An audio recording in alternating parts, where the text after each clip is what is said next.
Welcome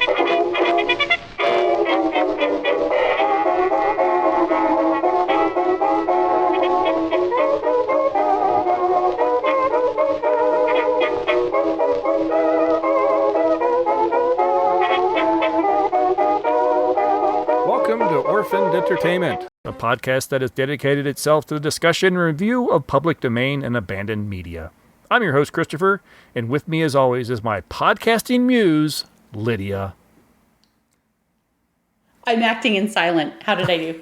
I was going to say, this is because it's a silent film this month, isn't it? Give everybody about 3 seconds to go, wait, did it stop playing? It's still playing.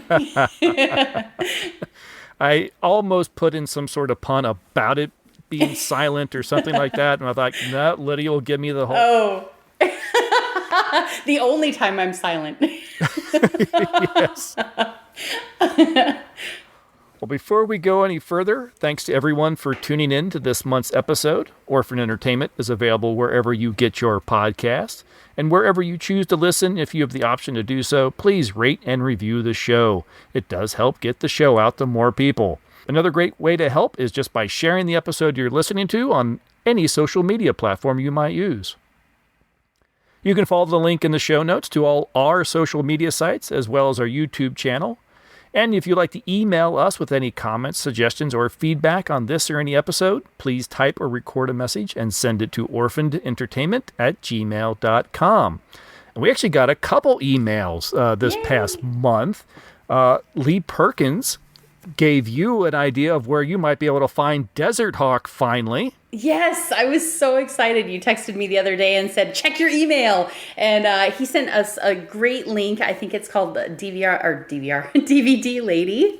And you can actually buy the Desert Hawk from them either in a physical form like a DVD or by a digital form. So I am really excited. They promised delivery for the digital format within 3 days. I'm super excited to get that from them. And I may or may not remember to update you guys here, but if it doesn't work out, I'll try to let you know, at least on Facebook, where I am part of the Facebook group.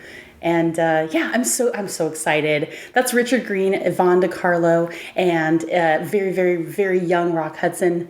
Before he was Rock Hudson. No, he was Rock Hudson by then. But it's such a fun movie. It's just one of those weird little swashbucklers that, you know, it's just a lot of fun. So I'm excited to get it. Yay. Thank you so much, Lee. I really appreciate that reference. Yeah, that was awesome. As soon as I saw that email, I was like, oh, this is going to make Lydia's day. Oh, it did. Absolutely. I think I got your text at like 10 o'clock at night, and I think I might have woken my husband up squealing.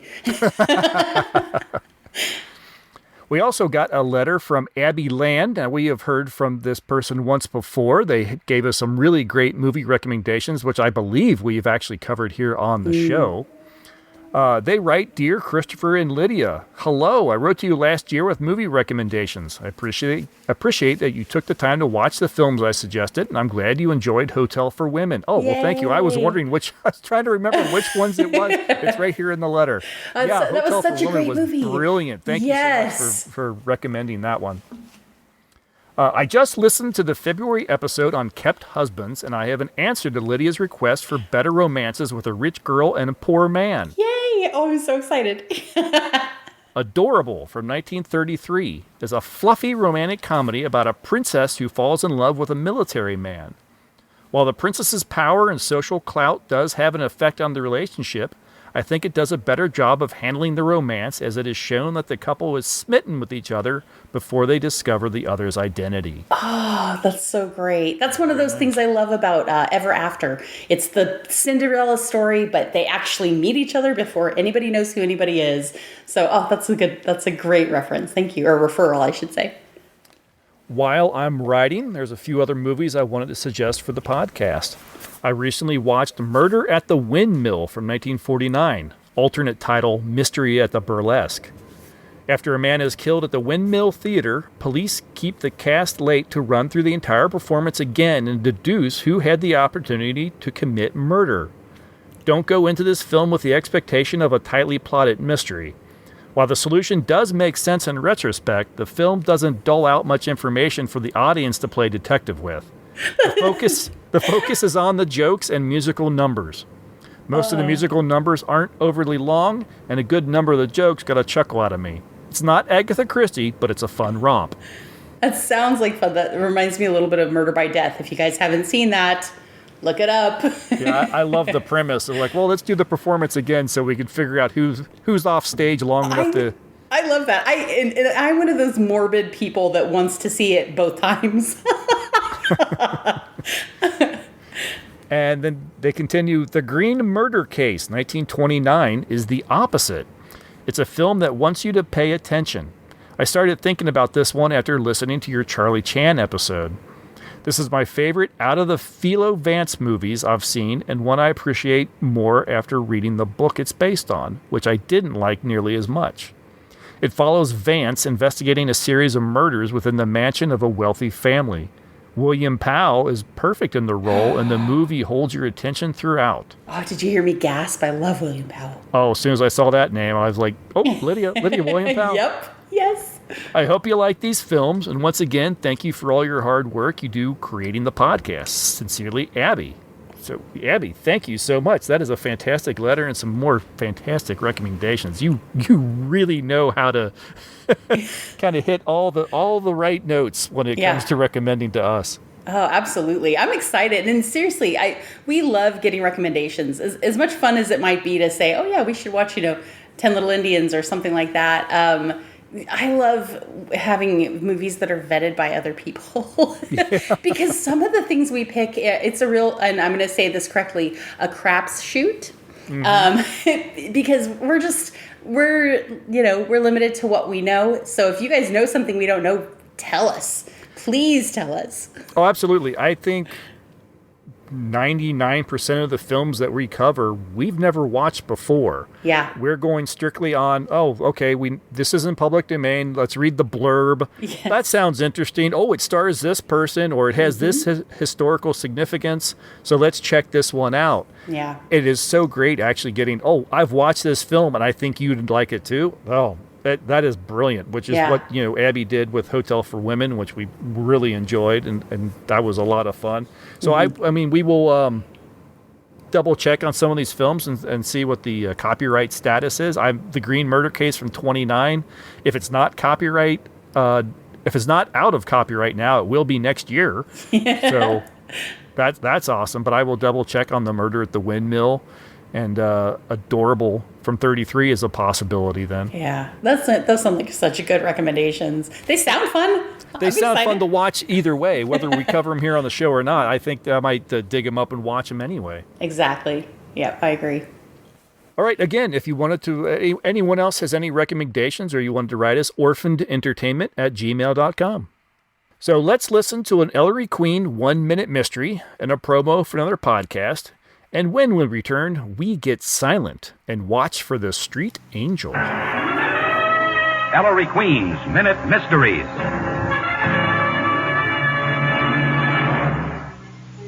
This is Ellery Queen with the case I call the Counterfeit Politician. Among the many assignments I've had over the years, one I really enjoy is documenting the truth of historical papers, particularly when there's money involved. In this case, the document was a memorandum written by the President of the United States to a deputy, stating that it was perfectly all right if his vice president were given the oath of office outside the United States. The examiner claimed it was a horrendous hoax, but I told him, it's worth a fortune. In a moment, I'll tell you why. Okay, you know what it's like. You're flicking through Amazon or the local DVD shop when suddenly you discover a film that you haven't seen in years, but which you remember as being legendary. The purchase is hastily made, you invite friends over, make popcorn and settle down to watch this classic. But then it becomes apparent that your mind has double-crossed you, and that this film is frankly awful. Soon your friends have deserted you, your boss says he has to let you go, and even your dog won't come when you call. How did it go so wrong? Well, in the interests of public harmony, a new podcast, I Saw That Years Ago, sets out to watch the old films that your memory has convinced you are brilliant, but which in reality could be anything but. So join me, your host Martin Darkley, and my compatriot, Gentleman Joe, as we watch the old films so you don't have to. Find us at www.isawthatyearsago.com or on iTunes. In the case of the counterfeit politician. The memorandum offered for sale was real. The vice president in Franklin Pierce's administration actually took the oath of office in Cuba. Listen again to Ellery Queen's Minute Mysteries. In Naples, Italy, young Angela, desperate for the money needed to buy medicine for her ailing mother, attempts to resort to prostitution to earn it. She has little luck, so tries to grab a pile of bills off a counter of a local food stall.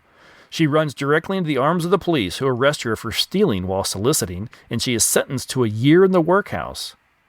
She manages to escape during an altercation between two prisoners. She makes it back home to find her mother has died. The police track her down, and it is only due to the kindness of her group from a traveling carnival that she is able to elude them. She begins traveling with the carnival and becomes part of a balancing act. During a stop, she meets a young, handsome painter, Gino, who instantly becomes smitten with her. He joins the troupe so he can be close to her, and the two eventually fall in love. After an accident during one of her performances, Angela's ankle was broken, so Gino takes her back to Naples to find a doctor to help her. There they try and build a life together, with Gino seeking consignment work for his paintings. Just as their lives look to be taking a turn for the better after Gino secures a well-paying job to paint a large mural in town, Angela's past catches up to her when a police officer recognizes her. Worried that if Gino finds out about why she must go to prison, he'd never be able to paint again, she arranges to spend a last hour with him before being led off to the workhouse by the officer. The next morning, Gino is distraught at Angela's disappearance and finds his muse has left him and he cannot paint any longer. Angela, thinking Gino is out in the world doing great things, happily does her time and is eventually released. Meanwhile, Gino has found out about her incarceration and thinks that she fooled and betrayed him. Determined to find and paint a woman as he feels they really are, Gino heads to the wharf to find a face of an angel with a blackened soul. When by chance he finds Angela, it becomes a struggle between their broken hearts and the true love they once shared. And I usually kind of shorten the synopsis and don't say all that much, but this one being the silent film, there won't be any clips in this episode or anything. I figured I could give away a little bit more. Yeah, fair enough. So yes, in case you missed it, this is a silent film. Yes, it is. Janet Gaynor is our star here. She began her career as an extra in silent films. She appeared in about 20 films from 1924 to 1926, largely uncredited. And then she signed on with Fox Films in 1926, and within a few years would be one of the biggest box office draws of the time. In 1929, she was awarded the first Academy Award for Best Actress for her performances in 3 films, Seventh Heaven, Sunrise, A Song of Two Humans, both from 1927, and Street Angel. This is the only time an actress would win for multiple roles. At the time, the award was given to highlight the total recent work of an actor and not a specific role or film. This would be changed a few years later by a new rule instituted by the Academy. She was not only the first recipient, but the youngest at age 22, until 1986 when 21-year-old Marlee Matlin won for Children of a Lesser God. Wow, that is a long record to hold. Yeah, impressive. Gaynor was one of the handful of lead actresses to successfully transition from silent to sound pictures. She was repeatedly teamed up with actor Charles Farrell. The pair were known as America's favorite lovebirds. They started working together in the aforementioned Sunrise, A Song of Two Humans, and they'd appear in a total of 12 films together, including the 1929 musical Sunny Side Up. She continued to be one of Fox's most popular actresses through the early 30s. She got top billing in 1933 State Fair, and in 1935's The Farmer Takes a Wife, which introduced Henry Fonda to the screen as her leading man. When Darryl Zanuck merged his 20th Century Pictures with Fox to form 20th Century Fox in 1935, she suddenly found herself competing for parts with the likes of up-and-coming actresses like Loretta Young and Shirley Temple. She still received top billing in 1937's Ladies in Love over Loretta Young, Tyrone Power, and Constance Bennett, who was at the time the highest-paid actress in Hollywood. But her popularity was beginning to wane. In polls, she slipped to number 24 in the most popular list. Wow. She came close to retiring at this point. Studio execs continued to cast her in the roles that made her famous, but audiences' tastes were changing, and she was feeling that she wasn't being given the opportunity to change along with them. When 20th Century Fox wanted to renegotiate her contract and demote her to a featured player rather than a leading star, Gaynor left the studio. David O. Selznick quickly offered her the leading role for a film that was being produced at his Selznick International Pictures. She accepted the part, and the Technicolor romantic drama was released in 1937. A Star is Born would become an enormous success and would give her her second nomination for Best Actress, which she lost to Louise Rayner for The Good Earth. Wow. After that, she starred in the 1938 film The Young at Heart with Paulette Goddard, and the comedy was a modest success, but Gaynor was ready to retire.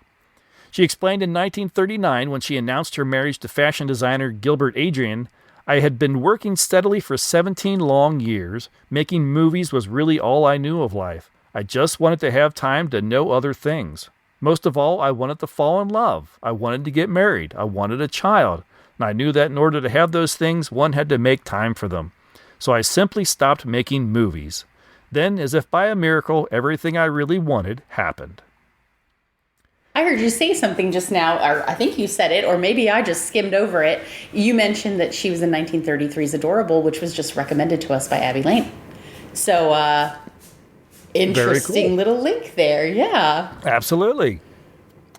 Gaynor would return to acting, albeit on live television, in the 1950s, appearing on series such as Medallion Theater, Lux Video Theater, and the General Electric Theater. She'd make her final film screen appearance in 1957 as Dick Sargent's mother in the musical comedy Bernadine.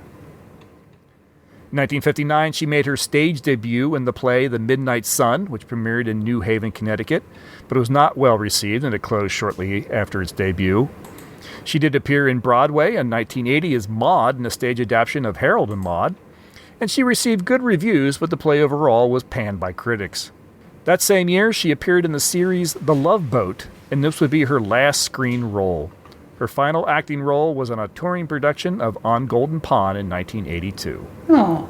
Charles Farrell, as I said earlier, appeared in a dozen films with Gaynor.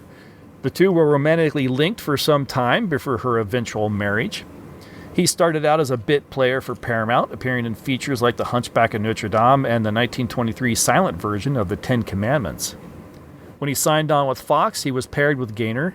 At first, he transitioned to talkies easily, but his Boston elite dialect fell out of favor with Fox, and they continually offered him roles that he felt were beneath him. As his acting career began to wind down, he and fellow actor Ralph Bellamy opened the Palm Springs Racquet Club in 1934. In 1942, he joined the Navy, where he worked as an administrative officer, as well as spent some time on the USS Hornet. After leaving the service, he was heavily involved in developing Palm Springs area. He was elected to the city council in 46 and served as the mayor from 47 to 55. Over the years, he made appearances on the Jack Benny radio show and returned to the screen between 1952 and 1955 as the father in My Little Margie. He starred as a fictionalized version of himself from 1956 to 1960 on The Charles Farrell Show, where he played an owner of a racket club. He did sell the club in 59 for a reported $1.2 million. That's over $12 million in today's dollars, if you're curious. And returned as the club operator in 65. Soon after he retired altogether and moved to his Palm Springs desert property, where he lived quietly with his wife until her death in 1969 and his passing in 1990. Director Frank Borzage started in Hollywood as an actor in 1912 and continued to act until 1917, but began directing in 1913 on the short film The Mystery of the Yellow Aster Mine, and on the film The Pitch o' Chance in 1915. He worked exclusively as a director from 17 onwards. He directed 14 films between 1917 and 1919 alone. Wow. The peak of his career was in the late silent and early sound era. He won the first Academy Award for Best Director for the 1927 film The Seventh Heaven, which starred Janet Gaynor and Charles Farrell. He'd win a second Oscar for directing 1931's Bad Girl. He was known for lush romantic films, often dealing with young lovers overcoming adversity with love and in the end triumphing. Many obstacles that his lovers would have to overcome are World War I, disabilities, depression, and the rise of Nazism. He worked solidly from the 19-teens until 1948 and sporadically between 48 and 1961. His last film, Journey Beneath the Desert, he began but became too ill and Edgar Ulmer took over. Borzage was unfortunately uncredited for the sequences he completed. Watching Gaynor and Farrell in this film, I can definitely see why the studios kept putting these two together. They did have some great chemistry, and the fact that you could see this chemistry without hearing a word, just watching them, is really impressive. It is. This is a lot. I think the first thing that really struck me with this film is the camera work. Before we jump into that, Yeah. I have one more credit I want to mention. Okay, sure.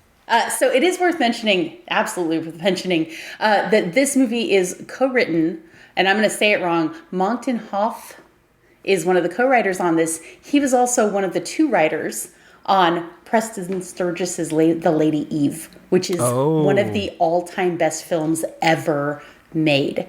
So when I made that connection, I thought, no wonder this is such an interesting movie. And of course won a number of Academy Awards in the very first Academy Awards. But definitely, if you didn't pick that up when you were, checking through this, it's worth mentioning that, of course, the writers and the actors went on to do a lot of great things. I'm sorry, the director and the actors went on to do a lot of great things, but this writer is top notch as well, which is interesting because it's a silent movie. How do you gauge a really good writer in a silent movie? Well, we're probably about to find out. Yeah, we'll see. Did a little bit of digging to try to see if I could find, is there a place that you can find scripts for silent films? Oh, gosh. And sometimes you can, but unfortunately I couldn't find one for this one. I think that's going to be like a new sort of side quest of mine, is just to find collections of scripts from silent films. What an intro. I wonder is it called a script? It would have to be. I mean, they are acting. They have dialogue. They have more dialogue than just what you see on the little, the occasional title card. So there's got to be an entire story. Yeah. And I'm seeing it. Yes. I want to read it. That is really it. That's what's really funny is everything I know, you guys are going to laugh. Everything I know about directing silent films comes from Singing in the Rain. That scene where they're walking across all the sound stages and they've got the megaphone and they're yelling, now grab it and throw more fire on, guys. I want more smoke, bigger dances. And that's how I imagine all movies being made at this time. And it's so funny to sit here and watch this silent film and imagine the sound going on the stage while they're filming.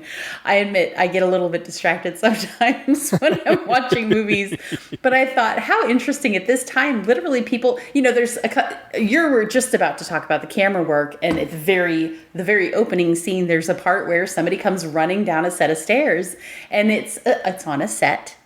And I thought that must have been crazy noisy, but they couldn't pick it up. Well, there was no microphone.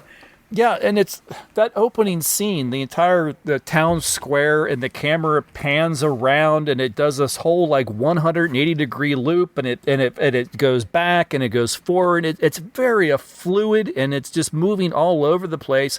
I was like, that is amazing. Why is it that? How did we lose this skill at the camera when you get into the 30s? And then what you just said, it occurred to me. They didn't have to worry about making noise. Yes, yeah. Well, and I read somewhere that this is the first tracking panning shot caught on film. And it's on there. At least it's put up on different places as being the first one to do this. And I think we lost a bit of what you're talking about. I think Citizen Kane won a whole lot of awards for having this kind of camera motion. And that's a really fascinating idea. It didn't occur to me that would have been why, but you're exactly right.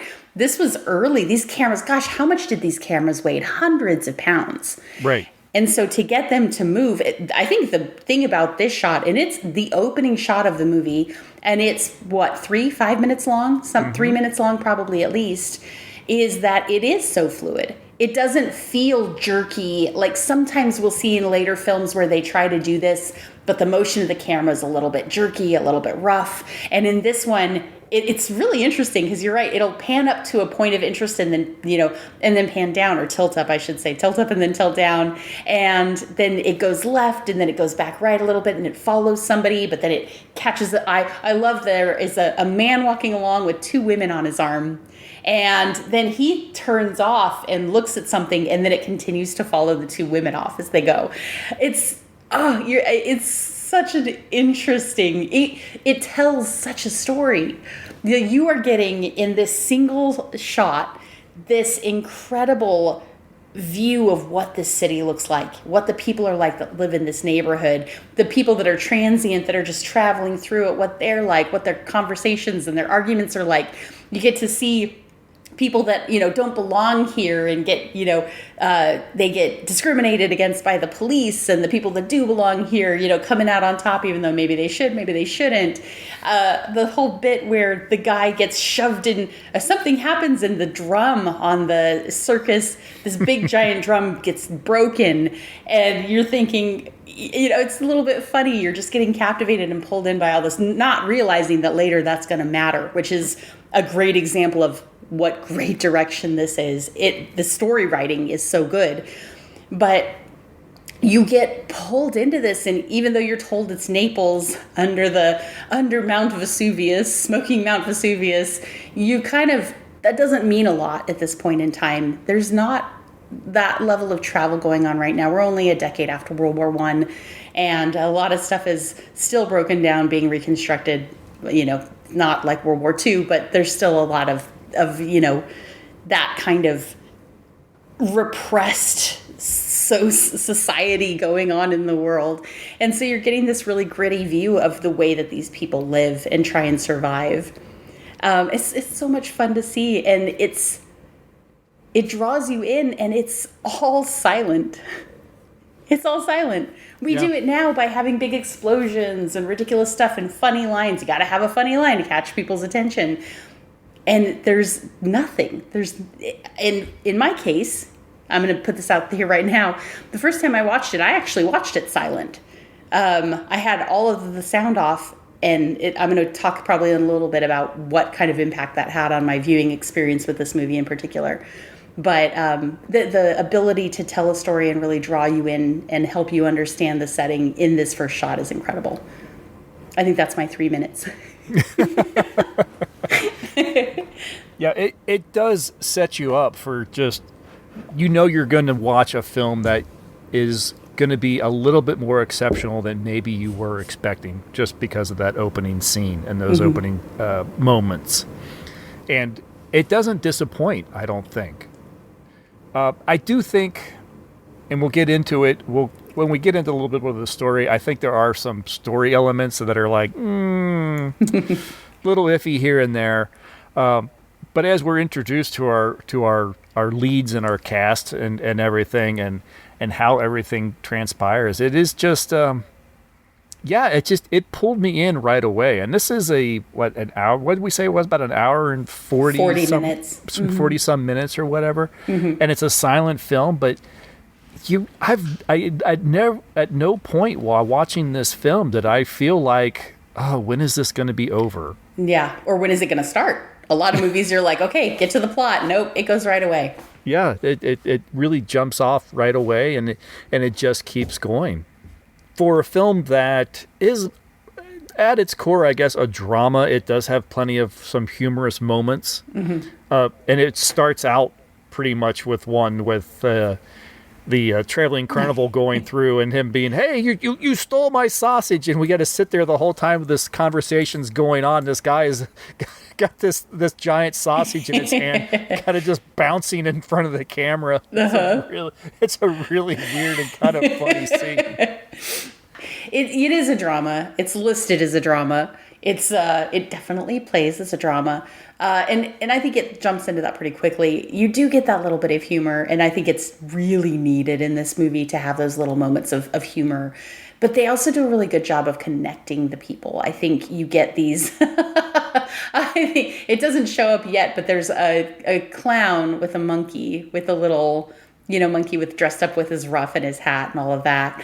And they come in a little bit later. But you go from this pretty humorous, kind of vignette of, these, you don't really know where it's going. It's obviously some circus performers, and you kind of, you just don't know where it's going, because if you're like me, you've never watched this movie before. But then it goes up and you meet Angela, and she is at the bedside of her mother. You assume it's her mother. I don't remember. It must say, my mother. And I think I came into this movie not automatically, but immediately knowing that Janet Gaynor won an award for it. And so I was really paying attention to the acting. And it was interesting. I think I had expected it to be very kind of showy, very almost a pantomime. And even starting with her mother being sick and feverish in bed, it didn't feel like that. It felt like, this is kind of what a person would maybe behave like if they were, feverish in bed. There are I would call them heavy-handed. I don't know if that's the right word for it, but there are some heavy-handed moments. She's obviously trying. It's incredible. For the length of this movie, there are remarkably few dialogue cards. Yeah, it's true. There are huge stretches where the doctor says, you better, get her the medication quick. She's in danger. And Angela asks, how much is it? And he says, it's going to be 20 lira. We have no point of reference for how much money that is, but you get the idea very quickly. That's a lot of money to her, and so there's the heavy-handed, she digs in the purse, there's no money, and then she goes and she's looking out the window and she looks down, and here's a woman who's obviously a lady of the night, we'll call her. And she, gets picked up by a guy pretty quickly. And you get where it's going. It's maybe those aren't the mental leaps that we would make in today's society, but at the time you can kind of see where she's like, I need a lot of money fast. And they play this off I think they play it off in a really good way, where good is the wrong word to use, but a convincing way, where she's desperate. She's literally desperate. And I appreciated that it was a moment of desperation, that her mother is dying. It wasn't, I need money to pay the rent, guess I'll go be a prostitute. It was, my mother is going to die. The doctor just told me so. If I don't get her this medicine really fast. So it's interesting. Even though there's a level of elevated dramatism to it, there is also, they work, I think, really hard for believability in the situation. They're telling you this is a woman who will do anything to save her mother, literally anything, but at heart, she's a really good person, and she's making this choice for somebody else.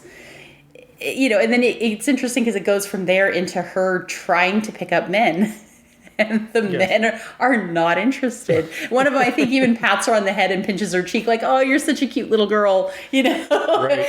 I really appreciated that she did a really great job of conveying that this was not an easy decision. This was not, like you said, it wasn't just, oh, well, I'll be a prostitute and I'll go and do it.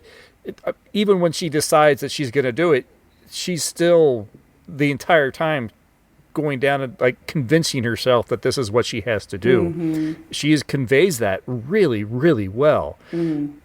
Yeah, then her watching the other girls on the street and then trying to mimic them and emulate them and everything. And that actually gives a little, again, just the slightest touch of humor in some aspects, but it's still, you can tell that, she's putting on airs, she's putting on a face, and as soon as there's no one else to see that face, it fades. She's back to the terror that she's feeling inside. Yeah, I agree. And it's interesting, especially I think for me watching this really silent, which is not the way it's meant to be watched, right? It's meant to be watched with some music played in the background. And I think the version that we have on the Orphan Entertainment YouTube channel, the music I thought felt really pretty good for each moment that was happening. But because I watched it first totally with silence, it was interesting because there was nothing to distract or to hint at what was going to happen next. And I think I found it a lot more enjoyable that way because then I was just caught up in the characters. There was nothing else to distract me or entertain me. It was just whatever was happening with the character, I was in that with them.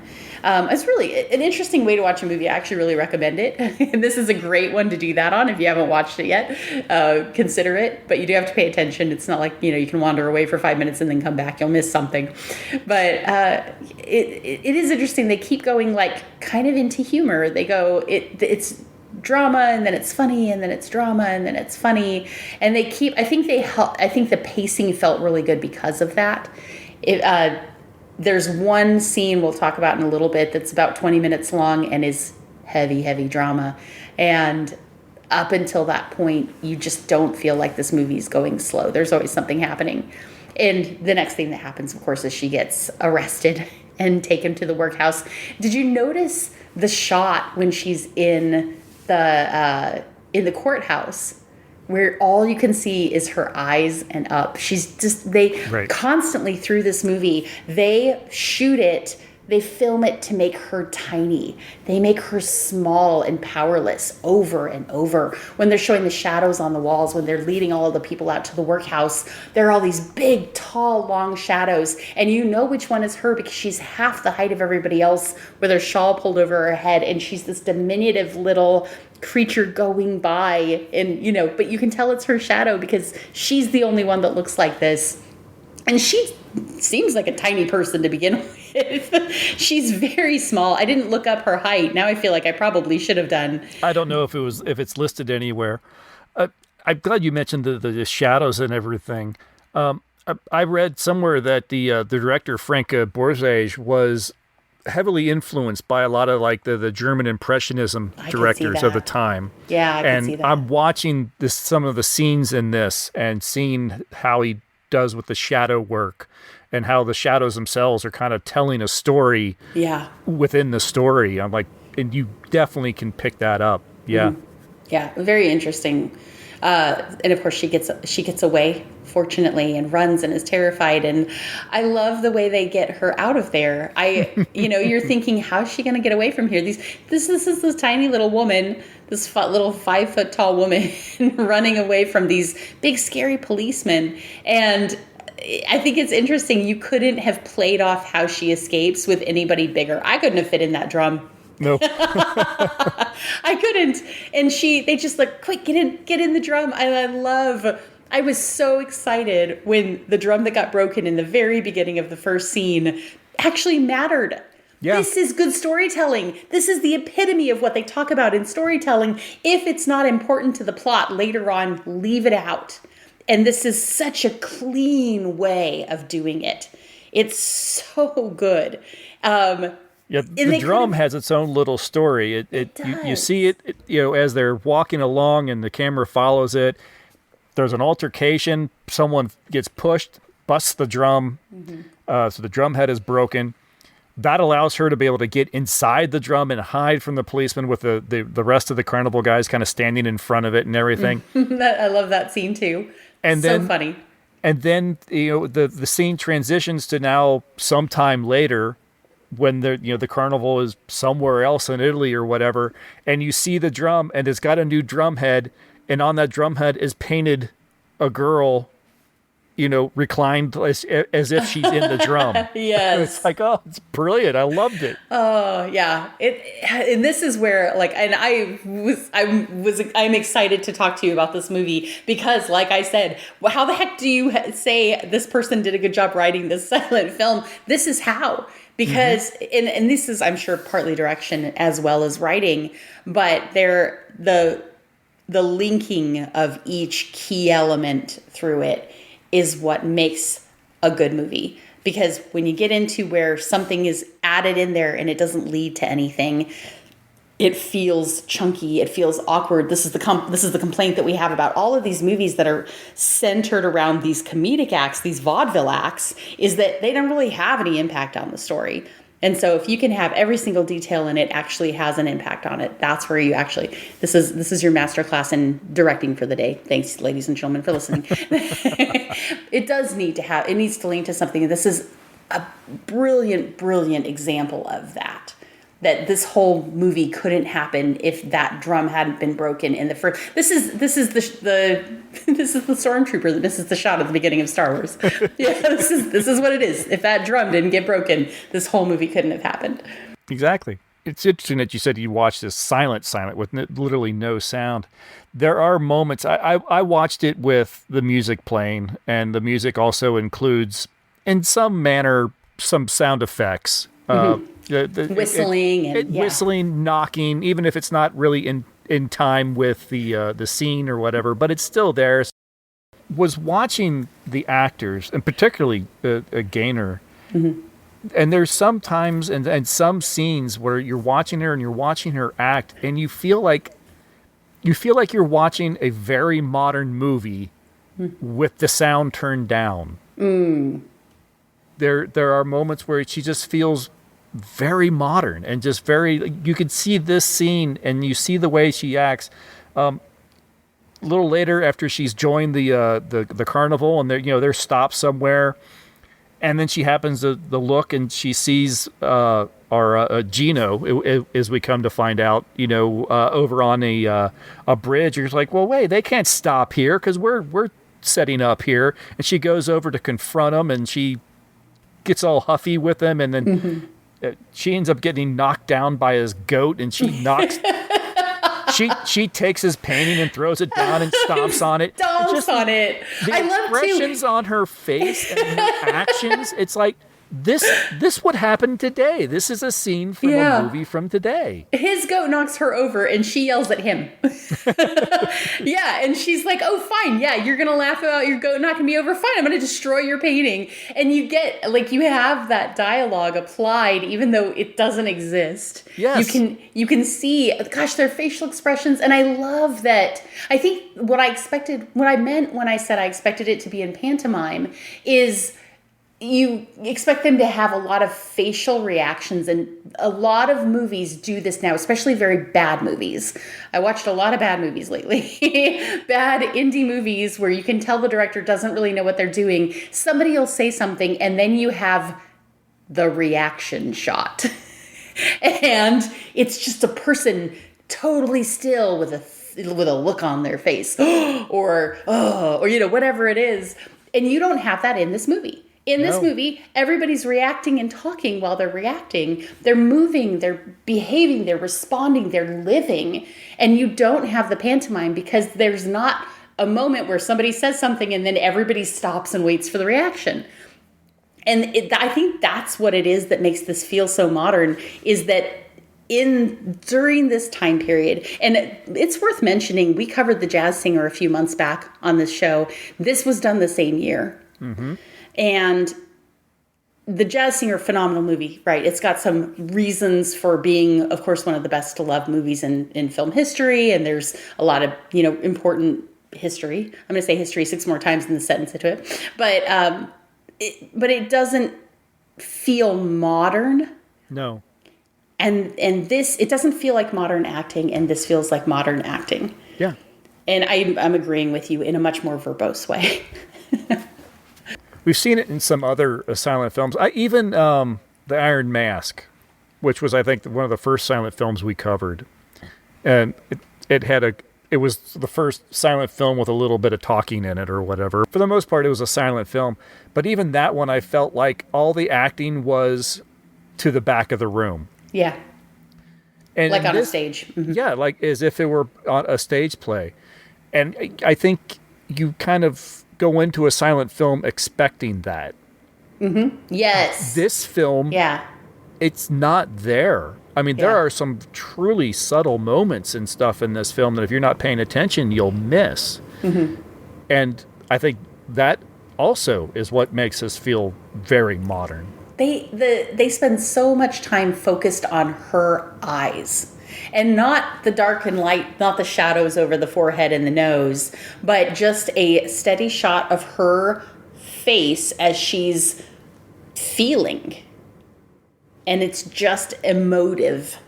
And I mean, like making big hand gestures while I'm saying this, trying very hard to make my words as big as my hand gestures. But I feel like in this era, there's so many movies where they're focused on the action and not on the emotion. And I think this probably made it really easy for her to win this award, because when that's what you're focusing on, that's, where people feel it right there in the gut.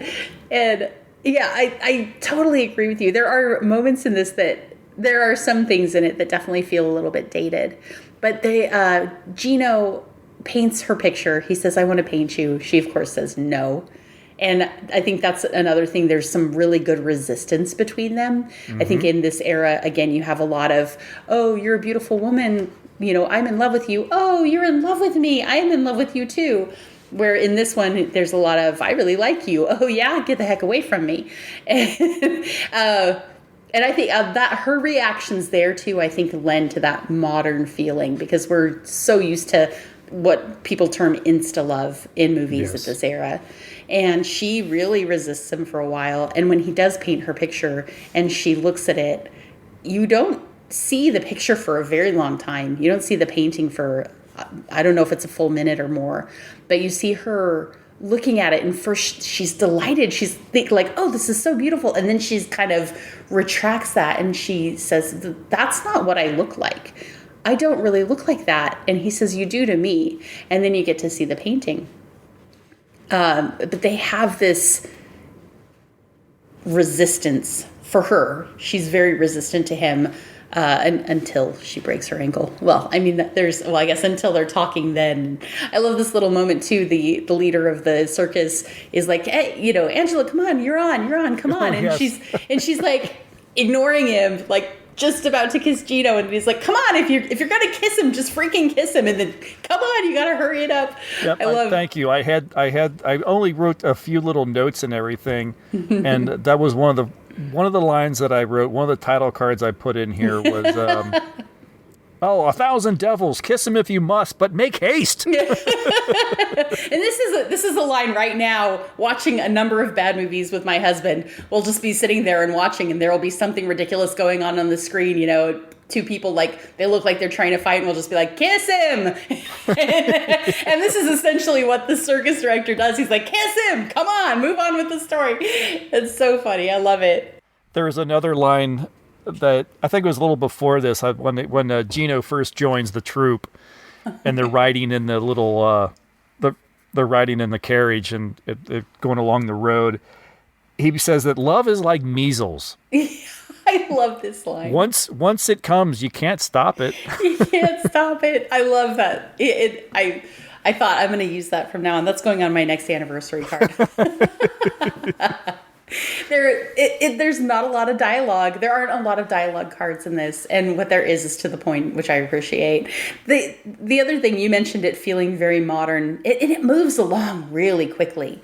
Angela takes a tumble. She breaks her ankle, and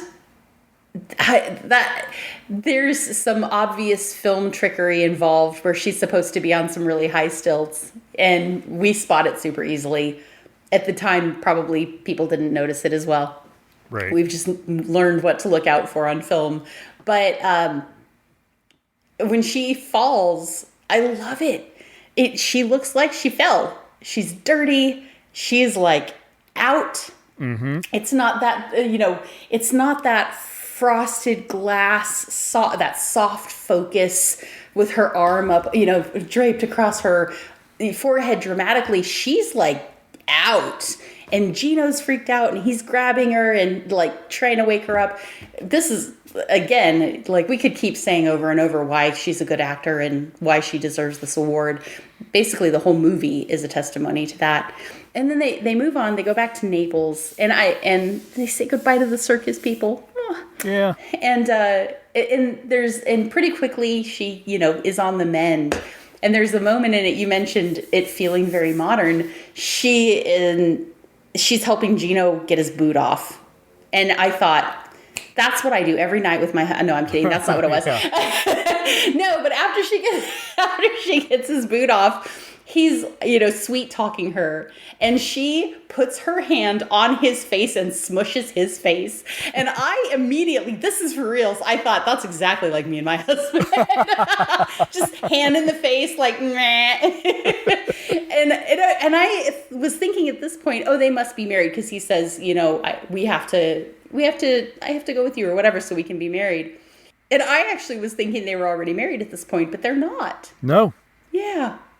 Yeah, because it's time for bed. So she goes to her own quarters.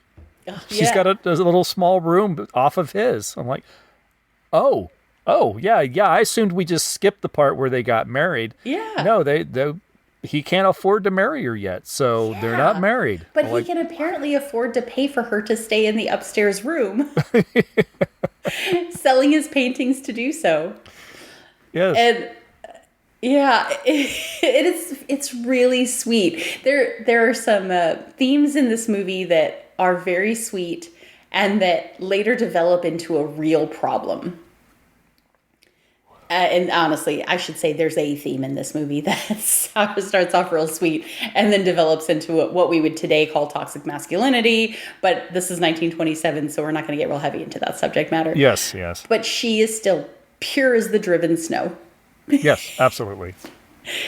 We mentioned some of the scenes and how she was resistant to him, in the beginning and everything like that, which I didn't mind. I thought that was great. Mm-hmm. But why she was so anti-love and anti-men, there was no reason. There was no element in the story up to that point that would...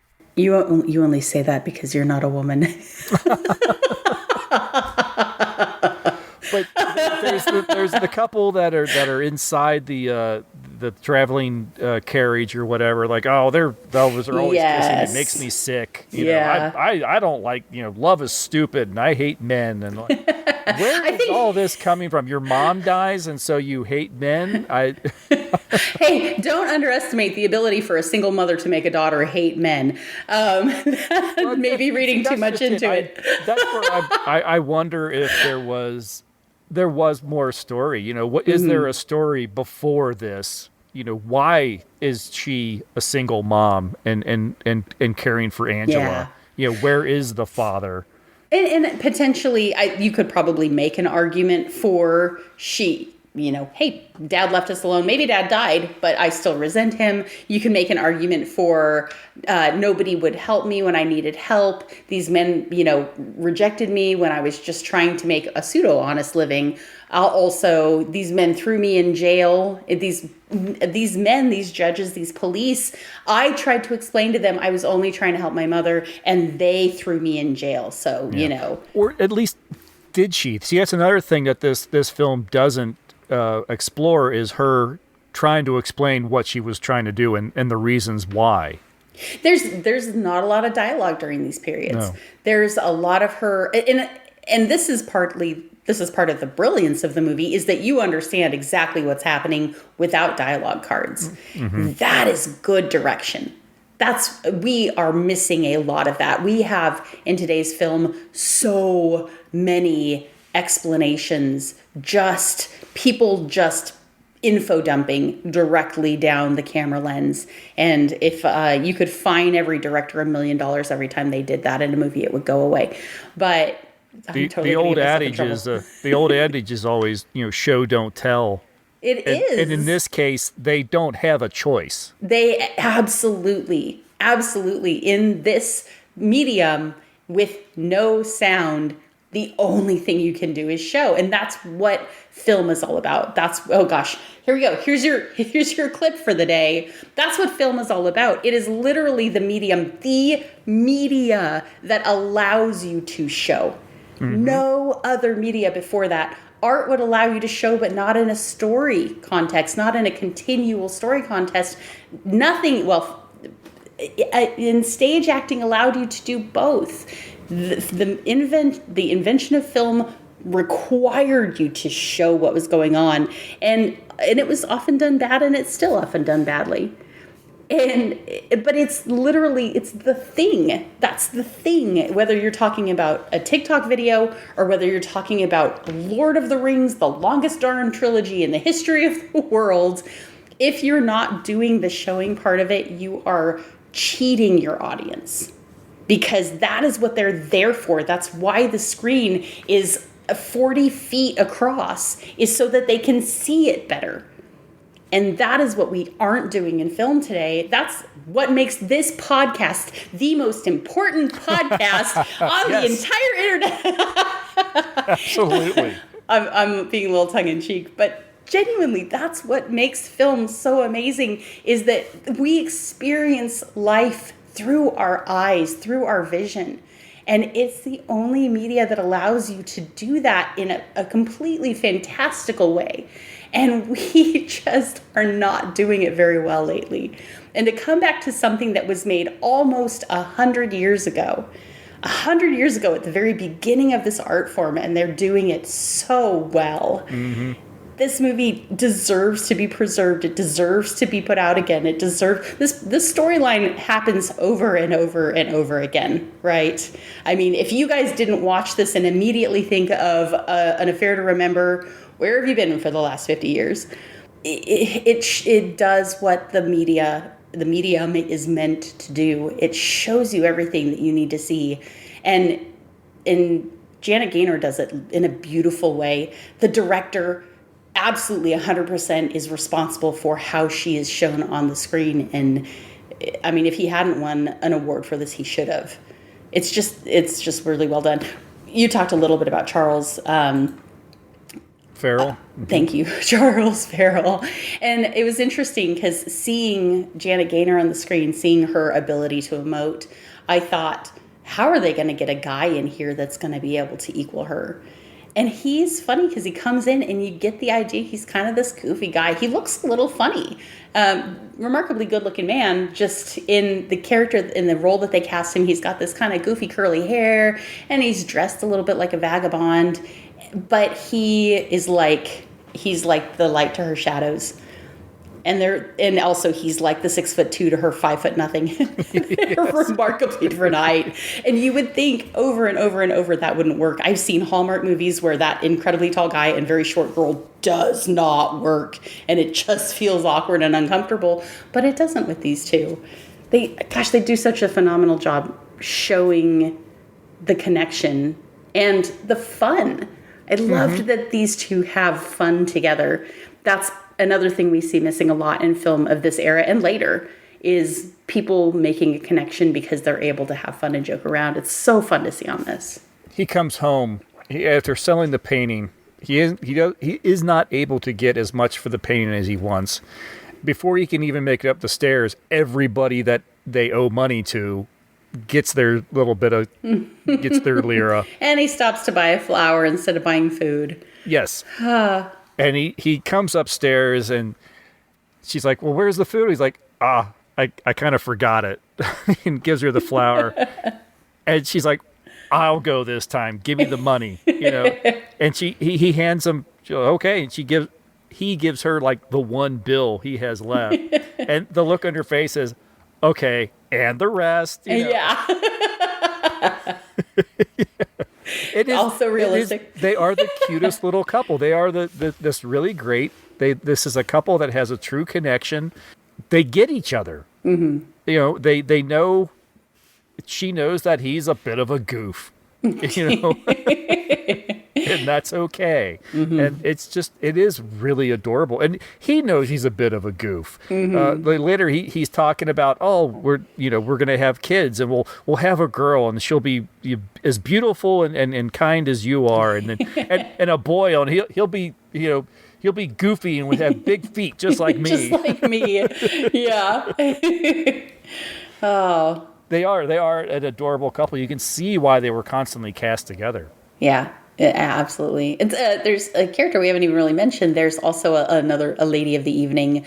The character's name is Lizetta, and she's super jealous, I guess, over Gino. Really, really interested in getting Gino, which is, I would have liked to have known why. I think this is maybe the one gap in this story for me is why is she so interested in him? Unless it's just, the women don't appreciate a man until he has a woman syndrome, which is a real thing. Sorry, guys. It stinks, but it's true.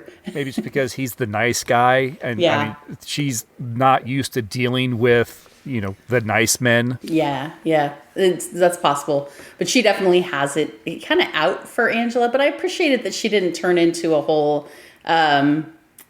I can't even think of a good analogy. She doesn't start like trying to sabotage Angela. She definitely hits on Gino a bit, but she's not in there casting stones. Well, she does. She's not casting stones at first, not until Angela disappears. Right. Yes. Yeah. Up to that point, I mean, she's trying hard to try to seduce Gino, and Gino will have nothing to do with her. He's not interested at all. Mm-hmm. That I like too. There is no temptation from Gino whatsoever. I agree. I really appreciate that as well. Even after Angela has disappeared, and you'd think he'd be looking or seeking some sort of comfort, solace. Or solace, and no, not with Lucetta, not with any other woman. Good for Gino. This is where that really sweet part starts to sour a little bit for me. He gets all preachy about her method of earning money, and Angela's, worth 10 of you. You're a yucky woman. Pretty much, I'm paraphrasing. Yeah. The title card says you're a yucky woman. It probably says that in the script. Yeah. In this, yes, the script written. Yeah, they changed the dialogue in post, but he does. It does then from that moment become and Angela's fear of if he knows why I went to jail is weird to me because she went to jail for appearances, not for actually doing something wrong. Thank you. That's another little story element here, and this is something that isn't shown or told in this film, is she should have come clean with Gino and go, look, the reason I didn't want to go to Naples is because this. My mom was dying. I was desperate. Yes. Nothing happened, but they thought it did. I was arrested. Now, to be fair, this is a common trope. The secret that shouldn't have been a secret is, and who knows if this is the origin of it or not, but it's absolutely a common trope.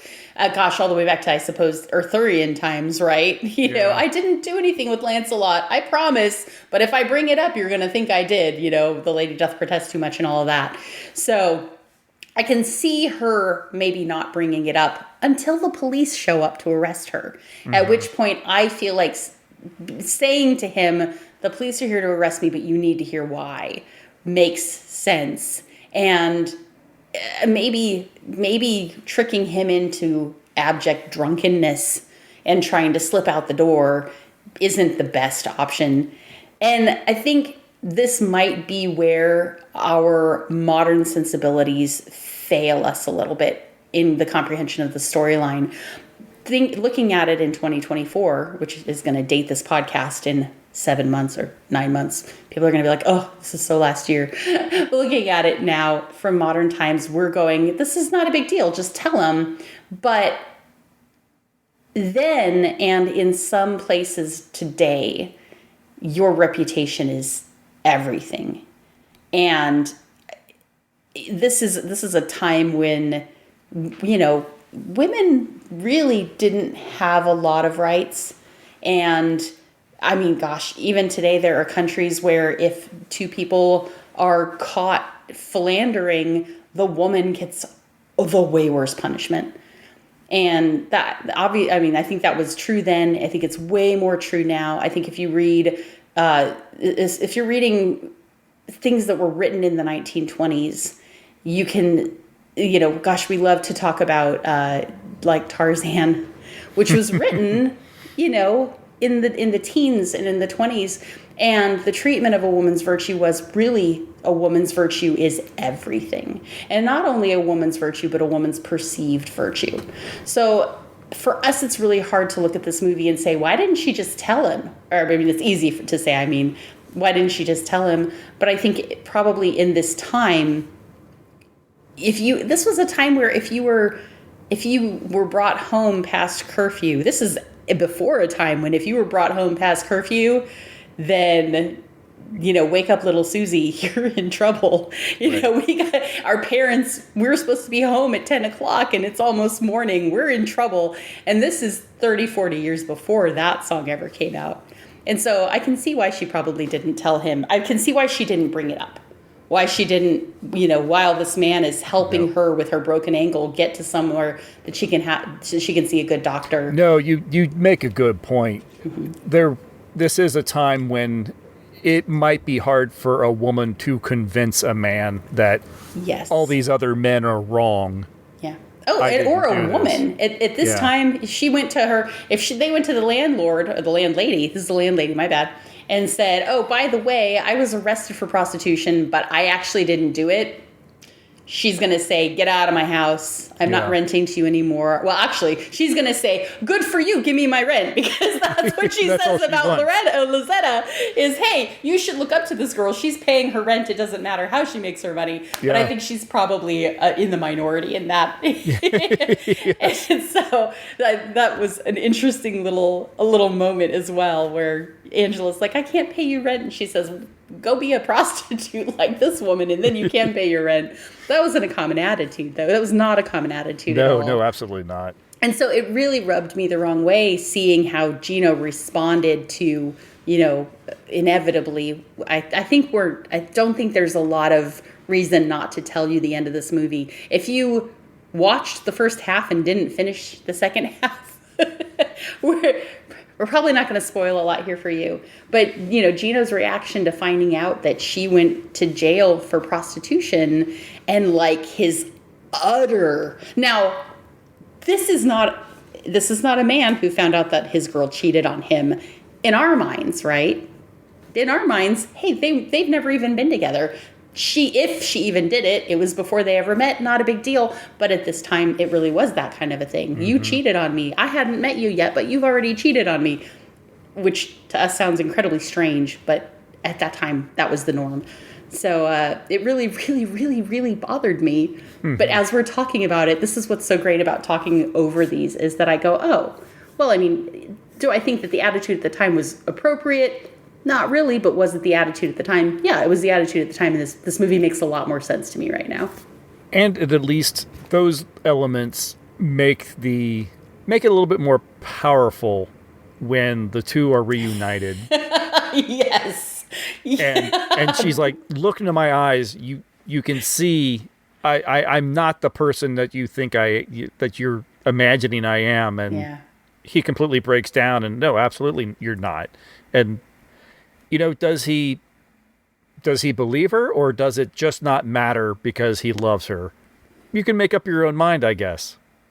Yeah, I definitely, I'm on the embankment of the river that says he believes her, because there's a whole little subplot that we aren't even talking about regarding the painting. I think that's a good thing to keep out. If you want to be surprised by the end of this movie, go ahead and watch it. We're leaving you a little tidbit. Yeah, but it's another really great. You don't know why something's happening.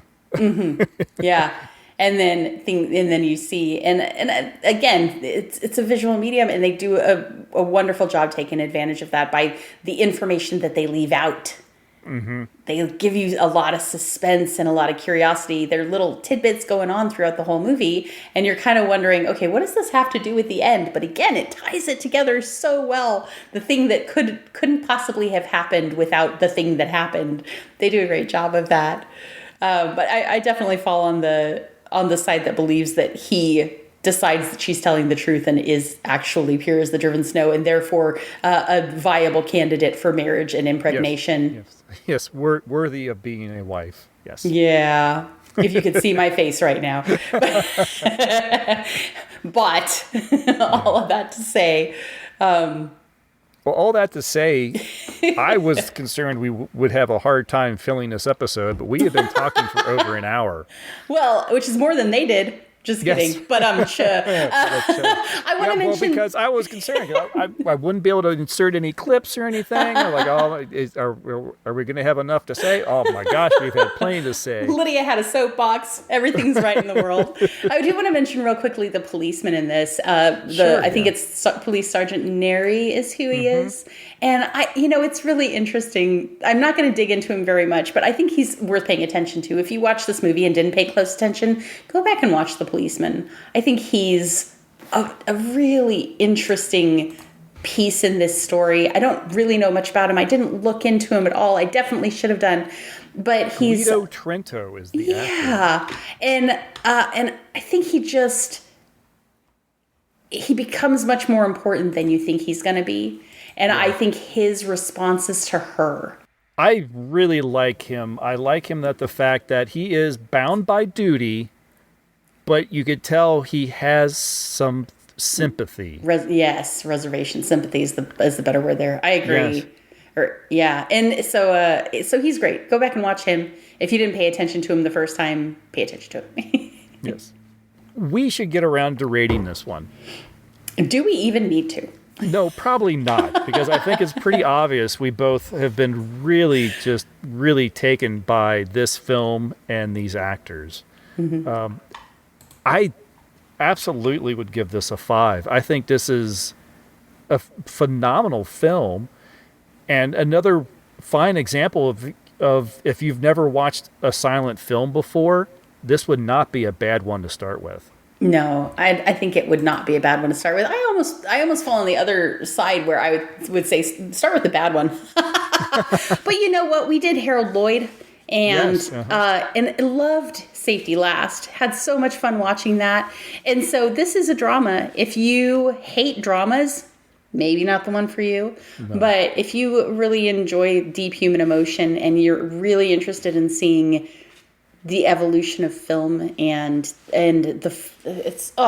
we missed Women's History Month by a month or two. We actually decided to watch this movie during Women's History Month, and I was like, "Oh, we're gonna miss it! Darn it!" But this is such an interesting actor to go and look at. There's, of course, a phenomenal writer. I think the director is really remarkable. Everybody that it seems like everybody that took part in this went on to do a lot more in film, and it's not a surprise at all. And yes, of course, I'm giving it 5 Othels. How could I not? Because it is a movie. The way we rate that is if we were going to recommend you watch a film in this genre, in this time period, would this be the one? And yeah, I think absolutely this is not the best comedy. This is not the best silent comedy we watched because it's not a comedy. But is this the best silent drama to watch? If you're going to watch one silent drama in your entire life, is this the one you should watch? I haven't seen them all. I don't know. But this one would have a really strong vote for me, I think. Of the ones I've seen, I think this is the one that I would tell you to go seek out. Yeah, absolutely. And you mentioned it, and you said it. It's if you're looking for a film that really shows a really great example of the foundations of modern cinema, this is a great example. It is. Yeah, it is. Because as I said before, there are times where it feels very modern, and it's surprising that it is nearly 100 years old. Yeah, I think you could make the argument that a lot of films that do that soft focus close up of the woman showing a really dramatic face, I don't know that this is the one that they're referencing, but I think you could make an argument for it. There's probably a good argument out there for, hey, this is what everybody was trying to achieve every time they did that, because they're not using special effects to get you to feel her emotion. She just does it, and the framing on it's perfect. The cinematography is excellent. The direction, excellent. So I would love to think that every drama made after 1928 references this movie somehow. I doubt it's true, but it's fun to think about it. Yep, absolutely. Well, do you have any closing thoughts or anything else you wanted to say about Street Angel? Oh, that's such a great question. Do I have any closing thoughts? No, I think we've covered it really well. I think, Janet Gaynor, it was in a number of other things. I love that Abby Lane suggested one. We didn't know that when we started talking about this movie. when we decided to watch this movie, we didn't know somebody else was going to recommend another movie with Janet Gaynor in it. We certainly didn't realize reading this letter that it's the same actor in that movie as in this movie. So it's going to be a lot of fun, I think, in the future to go and watch a movie that she did that's a talkie. I'm curious what her voice sounds like. Yeah, no, very much. I was just thinking that earlier, that I'd really like to see her in a talking film. And yeah, this adorable. Sounds like that'd be the perfect one to check out. Yeah, absolutely. So hopefully you guys will get to revisit Janet Gaynor with us in the future. Hopefully we'll get to do some more with this director and this writer. If you haven't watched The Lady Eve, go watch The Lady Eve. The dialogue, every time I watch it, something else jumps out at me. It's just, mwah. It's just, to say as the Italians say, mwah. It's that. So, but yeah, I think we've said it. I think we pretty much said it all for this movie. If you haven't watched it, go watch it. If you love film and are interested in direction, and gosh, if you're in a film class, tell your freaking teacher about this movie, because it'd be great if everybody going through film class were. I had to watch like Blue Velvet. I would way rather have watched Street Angel. I think this is just an exceptional example of film, especially from this era. Absolutely. All right, well, that will do it for this month's film. I want to thank everybody for listening to us yammer about this. I think, the films that we love the most, we do tend to gush on, and this is definitely one that has had a lot of gushing. Lydia, thank you very much. It's always fun to discuss these things with you. It's so much better to talk about them with you than it is to watch them the first time. It's so nice to crystallize my thoughts about a movie by getting to talk to somebody knowledgeable. Yes, and it's so much fun. I have opinions and I have ideas about a film, and it's like, I need someone to bounce that off of. And there's so few people that I can go to talk about a silent film with. Yeah, and honestly, we keep doing it because people keep listening. And seriously, we really, really appreciate you guys joining us on this one. I think it's easy to look at somebody reviewing a silent film and just go, skip, but we appreciate the people that stick around and listen to these episodes, because they're not going to be the most popular episodes, but maybe they should be. Absolutely. And again, thank you to Abby and Lee for writing and giving us some film recommendations and letting us know where we can find some films that we've been looking for. Absolutely. Really appreciate. Again, orphanedentertainment@gmail.com is the email address to send anything to us. And please follow the link in the show notes to all the social media, including Discord, Facebook, Mastodon, Threads. We're on Instagram. Don't know if you guys knew that. We're on Instagram too. Yes, absolutely. So please come and check us out. That'll do it. Thank you very much for listening, everyone. We will talk to you in a month. Bye. Bye.